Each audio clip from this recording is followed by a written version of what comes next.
నిజానికి పాడి కౌశిక్ రెడ్డి గారు ఆయన తన ప్రాణాలకున్న ప్రమాదాన్ని నాకుతో చాలాసార్లు వ్యక్తిగతంగా పంచుకున్నారు. తనకు హుజురాబాద్లో ప్రాణాలకు ప్రమాదం ఉందని చెప్పిండు. అదేవిధంగా తను కొండాపూర్లో ఉంటారు.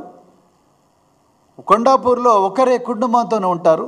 ఆ కొండాపూర్లో ఈ అరికపూడి గాంధీ మనుషులు షేర్లింగంపల్లి నుంచి ఎంతోమంది నన్ను చంపడానికి ప్రయత్నం చేస్తున్నారని కూడా నాకు చాలాసార్లు మరి చెప్పడం జరిగింది.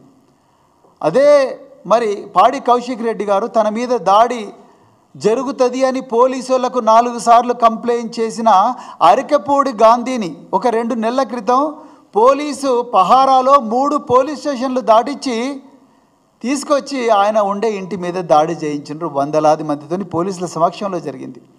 ఆ రోజు ఆయన ఆహాకారాలు చేసిండు. అయ్యో నన్ను చంపేటట్టున్నారు, మా ఇంట్లో మా నాన్నగారు మా మామగారు ఉన్నారు, ఆయన 70 సంవత్సరాల వృద్ధుడు, ఆయన బైపాస్ సర్జరీ అయింది, ఆయన ప్రాణం కూడా పోయేటట్టుందంటే కూడా ఒక్క పోలీస్ అధికారి కూడా ఆయన ప్రాణాన్ని కాపాడడానికి ప్రయత్నం చేయలేదు. ఆ సంఘటన అయిపోయిన తర్వాత నేను కౌశిక్ రెడ్డి గారు ఇద్దరం పోయి డీసీపీ గచ్చిబౌలి గారి దగ్గర కూడా మాట్లాడినాం. దాని తర్వాత ఆయన కొండాపూరు ఏ పోలీస్ స్టేషన్ కిందకి వస్తే గచ్చిబౌలి పోలీస్ స్టేషన్ కిందకి వస్తే గచ్చిబౌలి పోలీస్ స్టేషన్ ఇన్స్పెక్టర్తోనే నా ముందరే పోలీసులతో మాట్లాడిండు. సార్ నన్ను చంపే ప్రయత్నం చేస్తున్నారు. అందులో నేను అక్కడ ఉన్నప్పుడే ఒక వ్యక్తి ఫోన్ చేసి కౌశిక్ రెడ్డితో ఏమన్నాడు, నీ బిడ్డ ఏ స్కూల్కి పోతుందో నాకు తెలుసు, బిడ్డ జాగ్రత్త, రేపటి నుంచి ఏమవుతుందో చూసుకో అన్నారు. ఆ విషయం కూడా కౌశిక్ రెడ్డి గారు కంప్లైంట్ ఇచ్చారు. ఆయన ఒక ఫ్రెండ్ ఇంట్లో బర్త్డే ఫంక్షన్కి పోతే ఆయన ఫంక్షన్కు పోకముందే పోలీసు వాళ్ళు వచ్చి అక్కడ ఉన్నారు. అది ప్రైవేట్ పార్టీకి యూనిఫామ్ ఉన్న పోలీసులు ఆ ప్రైవేట్ ఫంక్షన్కు రావాల్సిన అవసరం ఏమున్నది?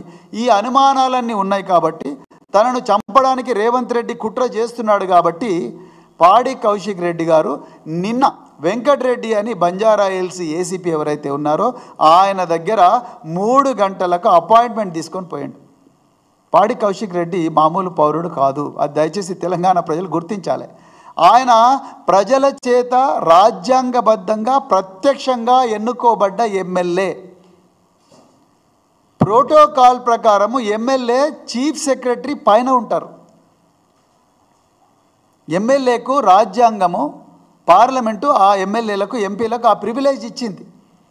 ఎమ్మెల్యే వచ్చినప్పుడు మనకెన్ని పనులున్నా కూడా ఎమ్మెల్యే కానీ ఎంపీ కానీ సర్పంచ్తో సహా ప్రత్యేకించి ఎమ్మెల్యే వీరెవరు వచ్చినా ప్రజాప్రతినిధులు వచ్చినా మాకు ట్రైనింగ్ పాఠశాలల్లో ట్రైనింగుల్లో అది మస్సూరి కావచ్చు, లేకపోతే నేషనల్ పోలీస్ అకాడమీ కావచ్చు, ఇంకేదైనా కావచ్చు, ఎమ్మెల్యేలు వచ్చినప్పుడు మనము వాళ్ళ దగ్గర నుంచి అన్ని పనులున్నా పక్కకు పెట్టి వాళ్ళ కంప్లైంట్ తీసుకోవాలి. నిన్న పాడి Kaushik Reddy Banjara hills police station పోయింది. ఆయన ఏ ప్రజలను రిప్రజెంట్ చేస్తున్నాడో ఆ ప్రజల కంప్లైంట్ కాదు, ఆయన నా ప్రాణాలకే ప్రమాదం ఉందని పోయిండు, నన్ను చంపుతారు, నా ఫోను ట్యాపింగ్ చేస్తూ ఉన్నారు, ముఖ్యమంత్రి గారు ట్యాపింగ్ చేయిస్తూ ఉన్నాడని చెప్పి ఆ కంప్లైంట్ ఇవ్వడానికి అపాయింట్మెంట్ తీసుకొని పోయిండు. ఆయన కరెక్ట్ పోయే సమయానికి ఏసీపీ అపాయింట్మెంట్ ఇచ్చిన ఏసీపీ ఆయన అదృశ్యమైండు.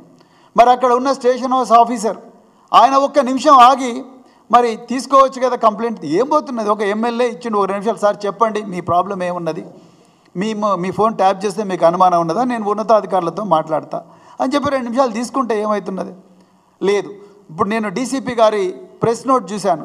మా సర్కిల్ ఇన్స్పెక్టర్కు ఒక ఎమర్జెన్సీ కాల్ ఉండే కాబట్టి మా సర్కిల్ ఇన్స్పెక్టర్ పోవాల్సిన అవసరం ఉంది, పోతుంటే ఈయన కారు అడ్డం పెట్టి కూర్చున్నాడు అన్నారు.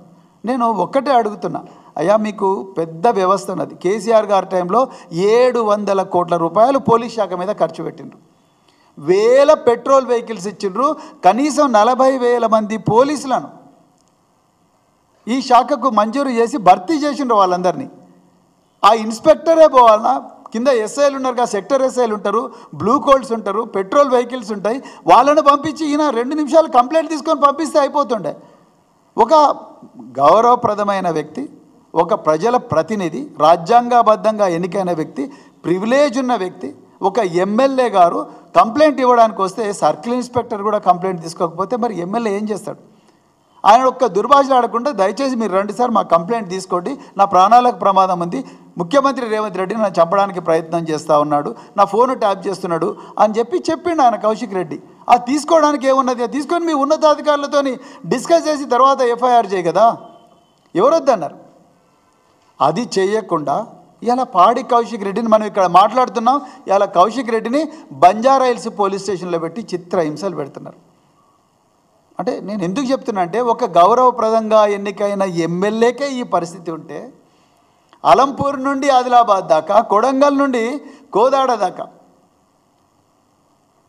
ప్రజల పరిస్థితి, ఈ 4 కోట్ల తెలంగాణ ప్రజలకు కనీసమైన హక్కులు ఉన్నాయా లేదా అనేది ఈరోజు తెలంగాణ ప్రజలు గమనించాలి. ఇంకొక వైపు మరి ఆయన మీద కేసు పెట్టిండ్రు. ఇలా ఇంకా ఎంత ఘోరం అంటే, నేను ఎందుకు చెప్తున్నా అంటే, గాంధీ భవన్ డైరెక్టరేట్ ఆఫ్ ప్రాసిక్యూషన్గా మారింది. ముఖ్యమంత్రి సోదరుడు తిరుపతి రెడ్డో లేకపోతే ఇంకెవరు కొండల రెడ్డో వీళ్ళందరూ కూడా రాజ్యాంగేతర శక్తులుగా మారి పోలీసు ప్రొటెక్షన్తో ప్రజల మీద డాగు పెడుతున్నారు. వాళ్ళు లగచర్లలో తిరుపతి రెడ్డి ఖుద్దు 100 మంది పోలీసులతో వచ్చి మీరు ఇచ్చినా ఇవ్వకపోయినా భూములు గుంజుకున్నాడు బరాబర్ అని ఈ మహిళలు నేషనల్ ట్రైబల్ కమిషన్ ఎదురుగా, నేషనల్ హ్యూమన్ రైట్స్ కమిషన్ ఎదురుగా బయాన్ ఇచ్చిండ్రు. ఆయన మీద కేసు పెట్టినరా? తిరుపతి రెడ్డి మీద పెట్టలేదు. ముఖ్యమంత్రి సొంత గ్రామమైన కొండారెడ్డిపల్లిలో సాయి రెడ్డి అనే ఒక మాజీ సర్పంచ్ 85 సంవత్సరాల వృద్ధుడు నా ఇంటి ముందట ముఖ్యమంత్రి సోదరులు రేవంత్ రెడ్డి బ్రదర్స్ అని చాలా స్పష్టంగా రాసిండు ఆయన సూసైడ్ నోట్లో. రేవంత్ రెడ్డి బ్రదర్స్ నా ఇంటి ముందర నా ఒక గోడ కట్టి నా ఇజ్జత్ తీసిండ్రు, నాకు ఇంటికి దారి లేకుండా చేసిండ్రు అని చెప్పి మధ్యాహ్నం 3 గంటలకు కల్వకుర్తి పట్టణంలో విషం దాగి చనిపోతాడు సాయిరెడ్డి. మరుసటి రోజు మేము అడిగేదాకా ఆ ఎఫ్ఐఆర్ బుగ్గాలే. ఇంకా గమ్మత్ ఏందయ్యా అంటే, ఆ సూసైడ్ నోట్లో సాయిరెడ్డి చాలా క్లియర్గా రేవంత్ రెడ్డి సోదరులే నా చావుకు కారకులు అని రాసినప్పటికీ కూడా ఎఫ్ఐఆర్లో రేవంత్ రెడ్డి సోదరుల పేరు లేదు. నేను ఎందుకు అడుగుతున్నా అంటే, అయ్యా డీజీపీ గారు దయచేసి మీరు మీ పోలీసులను అడగండి. మేము ఈ మాట అంటున్నామంటే మాకుండే ఈ అనుభవాలు, ఈ ఆధారాలతోనే మాట్లాడుతున్నాం. ఎందుకంటే హోంమంత్రి ముఖ్యమంత్రి ఒకడే, ఆయన పేరే ఎఫ్ఐఆర్లో వస్తున్నది, ఆయన పేరే కంప్లైంట్లు వస్తున్నది. ఇంకా మేము ఎవరిని అడగాలి? డీజీపీని అడగాలి. ఎందుకు మీరు ఎఫ్ఐఆర్లో ఆయన పేరు ఎందుకు పెడతలేరు? మీరు సిఆర్పిసి ప్రకారము 174 సిఆర్పిసి ప్రకారము మీరు ఒక అసహజ మరణమైంది, అన్యాచురల్ డెత్ అయింది. వాళ్ళు 9వ కాలంలో 15వ కాలం పంచనామాలో వాళ్ళు ఆయన మృతుడు, సాక్షాత్తు మృతుడే చెప్పిండు నా చావుకు కారకుడు ఈయన. మీరు ఎఫ్ఐఆర్లో అదే రాయండి కదా.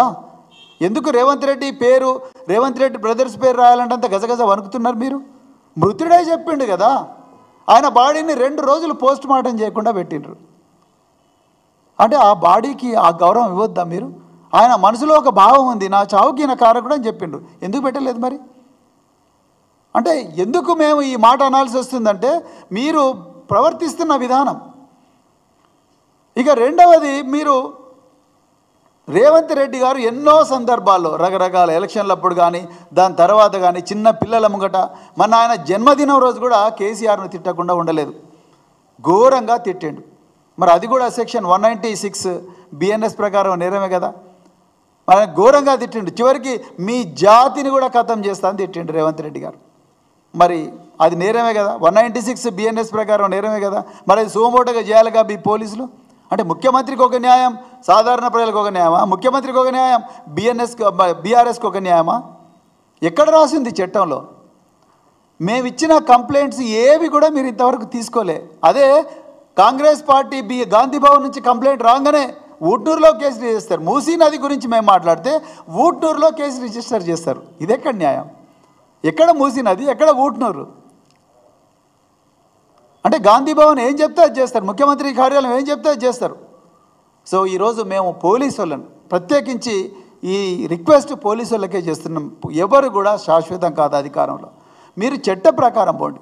మేము ఇచ్చే కంప్లైంట్లను కనీసం మీరు అక్నాలెడ్జ్మెంట్ ఇవ్వడం లేదు, జీడీ ఎంట్రీలు పెట్టడం లేదు.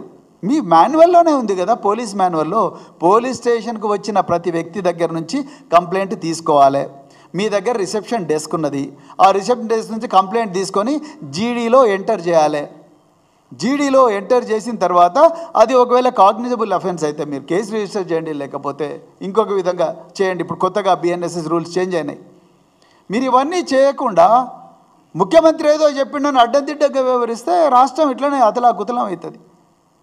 ఇలా మేము ప్రజల కోసం పోరాడుతున్నాం, పోలీసు వాళ్ళ హక్కుల గురించి కూడా పోరాడుతున్నాం, పోలీసుల సరెండర్ లీవ్ల గురించి పోరాడుతున్నాం. టీఎస్ఎస్పీ కానిస్టేబుల్ల హక్కుల గురించి పోరాడుతున్నాం, హోంగార్డుల హక్కుల గురించి పోరాడుతున్నాం, హోంగార్డులకు పెంచాల్సిన జీతం గురించి పోరాడుతున్నాం. పోలీస్ స్టేషన్లో ఇన్వెస్టిగేషన్ ఛార్జెస్ బిల్స్ ఇప్పటి వరకు కూడా రావడం లేదు, వాటి గురించి పోరాడుతున్నాం. ఉద్యోగులకు రావాల్సిన కనీసమైన సౌకర్యాల గురించి పోరాడుతున్నాం, విద్యార్థుల గురించి పోరాడుతున్నాం, రైతుల గురించి పోరాడుతున్నాం, తెలంగాణ సంస్కృతి గురించి పోరాడుతున్నాం. తెలంగాణ తల్లి అనే ఒక భావోద్వేగం ఏదైతే ఉందో, తెలంగాణ సంస్కృతికి నిలువుటద్దమైన తెలంగాణ తల్లి ఉందో, తెలంగాణ తల్లికి జరుగుతున్న అన్యాయం గురించి పోరాడుతున్నాం. మేము వేరే వాళ్ళ గురించి పోరాడతలేము. మేము ఈ దోపిడీకి వ్యతిరేకంగా పోరాడుతున్నాం. అయినా కూడా మీరు ఎందుకు చేస్తలేరు? మీరు ఎందుకు భయపడుతున్నారు? నేను పోలీసు వాళ్ళని ఒక్కటే స్ట్రైట్గా అడుగుతున్నా, ఎవరు భయపెట్టిస్తున్నారు మిమ్మల్ని? ఎందుకు భయపడుతున్నారు? అంటే మీకు పోస్టింగ్లు రావని భయపడుతున్నారా? లేకపోతే లూప్ లైన్లకు పంపిస్తారని భయపడుతున్నారా? లేకపోతే మెమోలు ఇస్తారని భయపడుతున్నారా? ఛార్జ్ మెమోలు ఇస్తారని భయపడుతున్నారా? సస్పెన్షన్లు చేస్తారని భయపడుతున్నారా? లేకపోతే ఏం చేస్తారని భయపడుతున్నారు? మీరు డిస్మిస్ చేస్తారని భయపడుతున్నారా? మీరు తీసుకోండి కదా. Why don't you acknowledge our complaint? Why don't you make a GD entry of our complaints? Why don't you register our complaints as FIRs? మేము బాధ్యతాయుతమైన పొలిటికల్ పార్టీకే మీరు ఈ పరిస్థితి ఉంటే, ఎమ్మెల్యేలనే మీరు ఉల్టా కేసులు పెట్టి పోలీస్ స్టేషన్లలో చిత్రహింసలు పెడితే, ఒక ఎక్స్ఎమ్మెల్యే పట్నం నరేందర్ రెడ్డి చేయని నేరానికి 25 రోజుల నుంచి జైల్లో ఉంటున్నాడు. ఆయన చేసిన నేరం ఏంది? ఆ ప్రజల పక్షాన్ని ఉండడమే. కలెక్టర్ ఖుద్దు చెప్తున్నాడు నా మీద దాడి జరగలేదని. మీరు ఆయన నేరం ఒప్పుకోకపోయినప్పుడు కూడా ఫ్యాబ్రికేటెడ్ ఫోర్జరీ చేసి ఆయన మరి నేర ఒప్పుకోలు పత్రాలు రాసిండ్రు, కన్ఫెషన్ స్టేట్మెంట్ రాసిండ్రు. ఆయన అది నాది కాదు, నేను ఒప్పుకోలేదు, అసలు నేను నేరమే చేయలేదు, ఆయన కౌంటర్ అఫిడవిట్ ఇచ్చిండు. 25 రోజుల నుంచి 25 రోజుల నుంచి పట్నం నరేందర్ రెడ్డి చేయని నేరం అనుకున్నాడు. ఇలా ప్రాణాలకు భయం ఉందని పోలీస్ స్టేషన్కి పోతే ఆయన ప్రాణాలకే ప్రమాదం వచ్చే పరిస్థితి ఇలా బంజారాహిల్స్ పోలీస్ స్టేషన్లో ఉన్నది. కేటీఆర్ గారి మీద కేసులు, హరీష్ రావు గారి మీద కేసులు, సోషల్ మీడియా యాక్టివిస్ట్ మీద కేసులు, మా అందరి మీద కేసులు. ఎంతమంది మీద కేసులు పెడతావు? ఎంతమందిని జైల్లోకి పంపిస్తావు రేవంత్ రెడ్డి? తెలంగాణలో ఉండే జైళ్ళ సంఖ్య ఎంత? తెలంగాణలో ఉండే జైళ్ళ కెపాసిటీ ఎంత? 7,000 మంది ఖైదీలను మాత్రమే నువ్వు పెట్టుకోగలవు. కానీ తెలంగాణలో 4 కోట్ల మంది ప్రజలు ఇవాళ నీ పాలన మీద తిరగబడుతున్నారు, నువ్వు చేసిన మోసం మీద తిరగబడుతున్నారు. నువ్వు చేసిందంతా కూడా ఘరానా మోసం, నువ్వు దోపిడీ చేస్తున్నావు అని చెప్పి తిరగబడుతున్నారు. ఆ 4 కోట్ల మందిని జైల్లో పెడతావా? ఎక్కడి నుంచి తీసుకొస్తావు జైలు? పోలీసు శాఖను అడ్డం పెట్టుకొని గేమ్ ఆడుతున్నావు.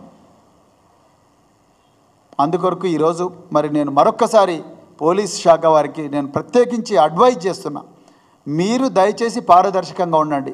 రాబోయే రోజుల్లో పారదర్శకంగా పనిచేసిన పోలీస్ అధికారులను, ప్రజల కోసం పనిచేసిన పోలీస్ అధికారులు, మేము తప్పు చేస్తే మమ్మల్ని కూడా నిందించండి, నో ప్రాబ్లం. పారదర్శకంగా ప్రజల కోసం సమర్థవంతంగా చట్టానికి లోబడి రాజ్యాంగాన్ని కాపాడే ప్రతి పోలీస్ అధికారిని, ప్రతి ప్రభుత్వ అధికారిని బీఆర్ఎస్ పార్టీ కాపాడుకుంటుంది.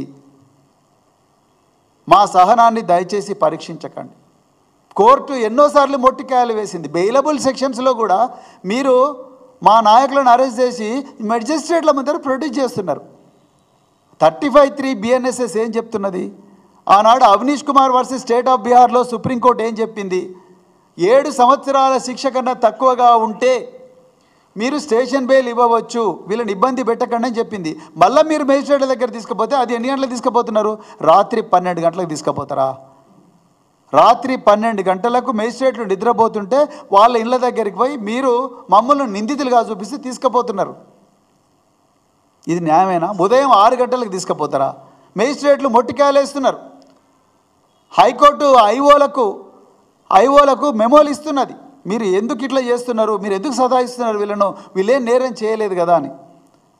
అయినా కూడా మీరు ఈరోజు సంబంధం లేని కేసులు, అదేవిధంగా నిన్నగాక మొన్న హరీష్ రావు గారి మీద పంజాగుట్ట పోలీస్ స్టేషన్లో ఆయన కంప్లైంట్ ఇచ్చిన వ్యక్తి మీద దాదాపుగా 7 కేసులున్నాయి. చక్రధర్ గౌడ్ మీద 8 కేసులున్నాయి. అది 1 సంవత్సరం తర్వాత ఆయన ఊహించుకుంటూ ఊహాత్మకమైన మాటలతోని కంప్లైంట్ ఇచ్చిండు. ఆ ఊహను కూడా మీరు ఎఫ్ఐఆర్గా కన్వర్ట్ చేసిండ్రు. మేమేమో డైరెక్ట్ ముఖ్యమంత్రి మీ లాగులలో తొండలు ఇడుస్తాం, మీ పేగులు మెడకేసుకొని తిరుగుతా, మిమ్మల్ని బుల్డోజర్ పెట్టి చంపుతా అని చెప్పి ఎన్ని ఘోరమైన మాటలు మాట్లాడుతున్నా ఇలా మీరు మాత్రం మేము కంప్లైంట్ ఇస్తే కనీసం జీడీ ఎంట్రీ కూడా చేయడం లేదు. అదే మేము చెప్తున్నాం, ప్రజల ముందర పెడుతున్నాం. మేము తెలంగాణ ప్రజల ముందర ఇంత ఘోరమైన పోలీసు పక్షపాత వైఖరిని ఈ తెలంగాణ చరిత్ర ఉమ్మడి రాష్ట్రంలో చూసి ఉండదు, మరి కొత్త రాష్ట్రం వచ్చిన తర్వాత కూడా చూసి ఉండదు. నేను అందుకొరకే ఈరోజు తెలంగాణ ప్రజలందరూ కూడా ఎందుకంటే ఈరోజు ముఖ్యమంత్రి హోంమంత్రి ఒక్కటే వ్యక్తి, ఆయన పేరే ఎఫ్ఐఆర్లలో మళ్ళీ మళ్ళీ వస్తుంది కాబట్టి, మరి ఆయనే 2 కేసుల్లో నిందితుడు కాబట్టి ఆయన గురించి ఇక్కడ మాట్లాడి లాభం లేదు. మరి అందుకొరకు నేను డీజీపీ గారిని మరి తెలంగాణ ప్రజలందరినీ కూడా మళ్ళొకసారి గమనించమని కోరుతా ఉన్నా. పోలీసు అధికారులను ప్రత్యేకించి మీరు ఎవ్వరికి కూడా భయపడాల్సిన అవసరం లేదు. ఇలా ముఖ్యమంత్రి ఆయన సోదరులు అదేవిధంగా ముఖ్యమంత్రి కన్సర్న్లో ఉన్న డిపార్ట్మెంటు వీళ్ళందరూ కూడా మీ మీద ఏసీబీ కేసులు పెడతామని, విజిలెన్స్ కేసులు పెడతామని భయపెట్టిస్తూ ఉన్నారు. మేము పోలీస్ అధికారులకు ప్రభుత్వ అధికారులకు ఒక్కటే చెప్తా ఉన్నాం, మీరు దయచేసి భయపడకండి. మీరు పారదర్శకంగా పనిచేసినంత కాలం, సమర్థవంతంగా పనిచేసినంత కాలం, ప్రజల కోసం పనిచేసినంత వరకు కూడా రేపొద్దున ఈ వీళ్ళు అక్రమంగా కేసులు పెట్టినా బీఆర్ఎస్ పార్టీ అధికారంలోకి వచ్చిన తర్వాత ఆ అక్రమ కేసులన్నీ కూడా తప్పనిసరిగా ఎత్తేస్తుంది అనే విషయం కూడా మీరు దయచేసి గుర్తుపెట్టుకోవాలని మళ్ళీ రిపీట్ చేస్తున్నా. రాజ్యాంగేతర శక్తుల ప్రమేయం ఇలా పోలీసు శాఖలో ఉన్నది. దానివల్లనే తెలంగాణలో ఇంత అరాచకమవుతున్నది. పాడి కౌశిక్ రెడ్డి గారిని వెంటనే రిలీజ్ చేయాలి. ఎందుకంటే ఆయన మీద పెట్టిన కేసే అక్రమం. ఆ కేసులో ఆయన పారిపోయే వ్యక్తి కాదు, 9వ తారీఖు నుంచి అసెంబ్లీలో మాట్లాడాల్సిన వ్యక్తి, రైతు రుణమాఫీ గురించి మాట్లాడాల్సిన వ్యక్తి. హరీష్ రావు గారిని అరెస్ట్ చేస్తే ఆయన విడుదల చేస్తే పారిపోయే వ్యక్తి. అసలు ఆయన అరెస్ట్ చేయడమే తప్పు. జగదీష్ రెడ్డి గారిని అరెస్ట్ చేయడమే తప్పు. వీళ్ళందరూ రేపు అసెంబ్లీలో వీళ్ళందరిని ఉతికి ఆరేస్తారని, వీళ్ళందరూ నిలదీసిన భయంతోనే ఇవాళ వాళ్ళ గొంతు నొక్కుతున్నాం. అందుకొరకు పాడి కౌశిక్ రెడ్డి గారిని, జగదీష్ రెడ్డి గారిని, అదేవిధంగా హరీష్ రావు గారిని, వీళ్ళందరినీ కూడా, షంపీపూర్ రాజు గారిని, ఇంకెవరినైతే ప్రజాప్రతినిధులను అరెస్ట్ చేసినారో వాళ్ళందరినీ అర్జెంటుగా రిలీజ్ చేయాలి. అదేవిధంగా బెయిలబుల్ కేసెస్లో మెజిస్ట్రేట్ల మీద ప్రొడ్యూస్ చేయడం మానుకోవాలి. మరి బీఆర్ఎస్ కార్యకర్త సతాయించడం మానుకోవాలి. అదేవిధంగా కేటీఆర్ గారి మీద, హరీష్ రావు గారి మీద, ఇంకెందరో మంది నాయకుల మీద పెట్టిన కేసులన్నీ కూడా బేషరతుగా ఉపసంహరించుకోవాలి. గాంధీ భవన్లో ఏం జరుగుతుందో ప్రజలకు తెలియాలి. గాంధీ భవన్లో ఈ కంప్లైంట్స్ అని కూడా మ్యానుఫ్యాక్చర్ అవుతున్న ఆ విషయం కూడా ప్రజలు తెలుసుకోవాలని చెప్తూ, మరి ఇంత చక్కటి అవకాశం ఇచ్చిన మీడియా మిత్రులందరికీ కూడా మరొక్కసారి హృదయపూర్వక ధన్యవాదాలు చెప్తూ, పాడి కౌశిక్ రెడ్డి గారిని వెంటనే విడుదల చేయాలని చెప్పేసి డిమాండ్ చేస్తూ ముగిస్తున్నాను. జై తెలంగాణ.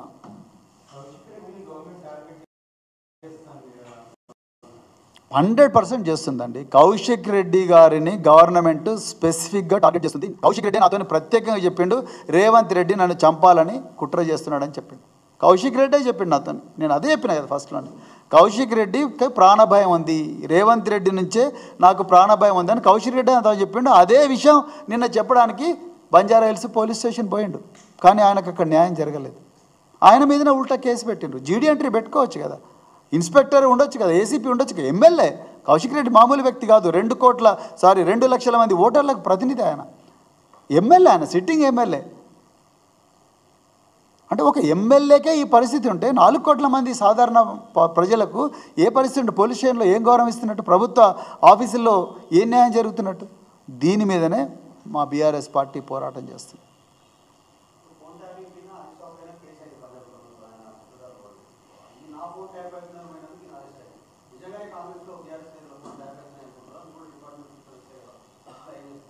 ఫోన్ ట్యాపింగ్ అనేది దేశ భద్రతకు సంబంధించిన వ్యవహారం. నేను మళ్ళీ రిపీట్ చేస్తున్నా, ఫోన్ ట్యాపింగ్ అనేది దేశ భద్రతకు సంబంధించిన వ్యవహారం. దాని గురించి నేను ఎక్కువగా మాట్లాడను. కానీ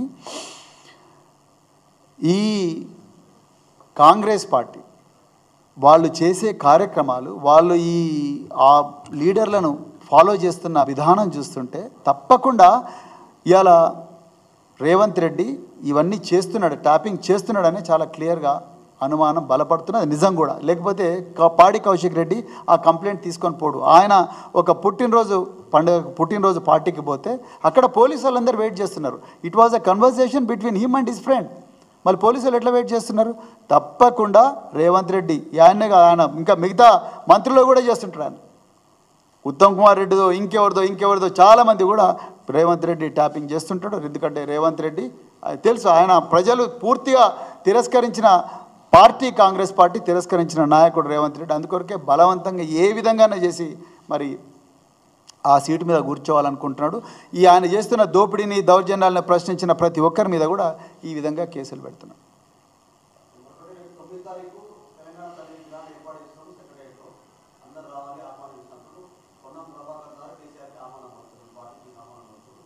ముందు రేవంత్ రెడ్డి గారు తెలంగాణ తల్లి ఆల్రెడీ ఉన్నది. ముందు ఆ తెలంగాణ తల్లిని గౌరవించడం నేర్చుకోవాలి. తెలంగాణ తల్లి, తెలంగాణ ఉద్యమకారులు, తొలిదశ మలిదశ ఉద్యమకారులందరూ కలిసి వాళ్ళందరి పోరాట స్ఫూర్తికి ప్రతీక తెలంగాణ తల్లి. తెలంగాణ తల్లిని ఉద్యమకారులు ఏర్పాటు చేసుకున్నారు. ఆ తెలంగాణ తల్లి కన్నా పవిత్రమైన తల్లి ఇంకొకరు లేరు.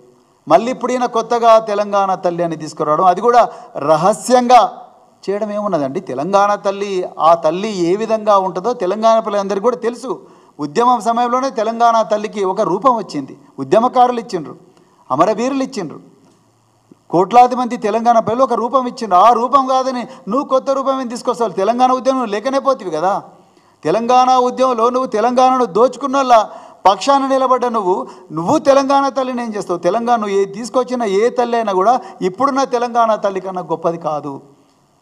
నువ్వు ఏ తల్లిని తీసుకొచ్చినా ఇప్పుడున్న తెలంగాణ తల్లి కన్నా పవిత్రమైన తల్లి కాదు. ఈ తల్లే ఇప్పుడున్న తల్లే నిజంగా తెలంగాణ ఉద్యమకారుల, తెలంగాణ ప్రజల పోరాట స్ఫూర్తికి ప్రతీక. ఆ తల్లిని గౌరవించాలి, అంతే తప్ప కొత్తగా తీసుకొచ్చి ఆయన సీక్రెట్గా చేయడం ఏంటండి? ప్రజల ముందర చర్చకు పెట్టాలి కదా. ప్రజల ముందర చర్చకు పెట్టాలి. ఇగో ఈ తల్లి ఈ విధంగా అసలు ఏంది? అది అవసరమేమున్నది? ఫస్ట్ అసలు కొత్త తెలంగాణ తల్లి విగ్రహం అవసరం ఉన్నదా అన్నది చేయకుండా, అసలు ఆనాడు కేసీఆర్ గారు తెలంగాణ తొలి ముఖ్యమంత్రి తెలంగాణ తల్లికి ఇప్పుడున్న secretary doctor BR Ambedkar secretariat ఎదురుగా ఒక ప్రత్యేకమైన స్థానం ఏర్పాటు చేసిండ్రు. ఆ తెలంగాణ తల్లి, అంత పవిత్రమైన తెలంగాణ తల్లి, కోట్లాది తెలంగాణ ప్రజల భావోద్వేగాలకు, పోరాట స్ఫూర్తికి, త్యాగాలకు ప్రతీకైన అత్యంత పవిత్రమైన తెలంగాణ తల్లి ఉండాల్సిన ప్రదేశంలో మీరు తీసుకొచ్చి ఈ తెలంగాణను దోచుకున్న కాంగ్రెస్ పార్టీలో ఒక నాయకుడైన రాజీవ్ గాంధీ విగ్రహాన్ని తీసుకొచ్చి పెట్టిండ్రు. అదే తెలంగాణ ప్రజలకు చేసిన ద్రోహం. మళ్ళీ ఇప్పుడు నువ్వు కొత్తగా ఇంకో కొత్త తెలంగాణ తల్లిని తీసుకొస్తే బీఆర్ఎస్ పార్టీ ఒప్పుకోదు. తెలంగాణ ఉద్యమంలో పాల్గొన్న ఏ తెలంగాణ మేధావి కానీ, ఏ తెలంగాణ విద్యార్థి కానీ, ఏ తెలంగాణ ఉద్యమకారుడైనా దీన్ని బరాబర్ ఒప్పుకోరు. అందుకొరకే పార్టీలకు అతీతంగా అందరూ తెలంగాణ ప్రజలందరూ కూడా దీన్ని ఒప్పుకోకూడదని చెప్పేసి నేను డిమాండ్ చేస్తున్నాను. మేము చెప్తాం ముందు ప్రజలందరూ కూడా ఇలా ప్రజలందరూ కూడా దాన్ని యాక్సెప్ట్ చేయడం లేదండి. అసలు తెలంగాణ తల్లి ఉందండి ఆల్రెడీ. తెలంగాణ తల్లి ఆల్రెడీ ఉన్నారు. గ్రామాన తెలంగాణ తల్లిని ప్రజలే ప్రతిష్ఠించిండ్రు. మళ్ళీ నువ్వు కొత్తగా పెట్టే తెలంగాణ తల్లి ఎవరు? అది చెప్తాం రాబోయే రోజుల్లో తప్పకుండా. అలాంటి తెలంగాణకు ద్రోహం ఎక్కడెక్కడ జరిగిందో ఆ ఆనవాళ్ళని కూడా ప్రజలే తీసేస్తారు. మా దాకా అవసరం లేదు.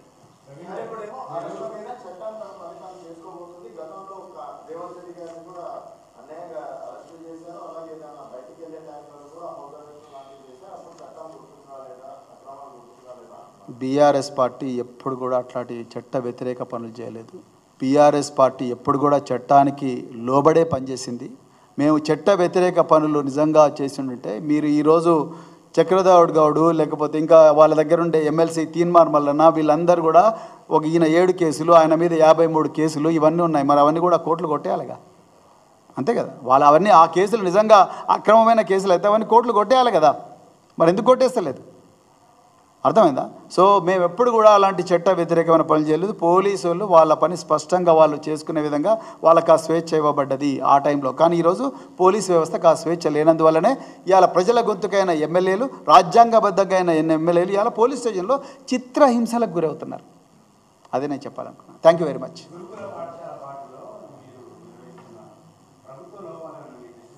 అది ఇంకా గురుకుల బాట నడుస్తూ ఉన్నది. ఇంకొక 2 రోజులు నడుస్తూ ఉన్నది. గురుకుల బాట అయిపోయిన తర్వాత మా వర్కింగ్ ప్రెసిడెంట్ కేటీఆర్ గారికి మేము ఒక రిపోర్ట్ ఇస్తాము. ఇచ్చిన తర్వాత వారే మీడియా ముందర ఏం జరిగిందని చెప్తారు. Thank you very much. జై తెలంగాణ. తిరిగే హక్కు ఆర్టికల్ 19. ఈ రాజ్యాంగ హక్కులను కాపాడాల్సిన పోలీసు శాఖ ఈరోజు ఒక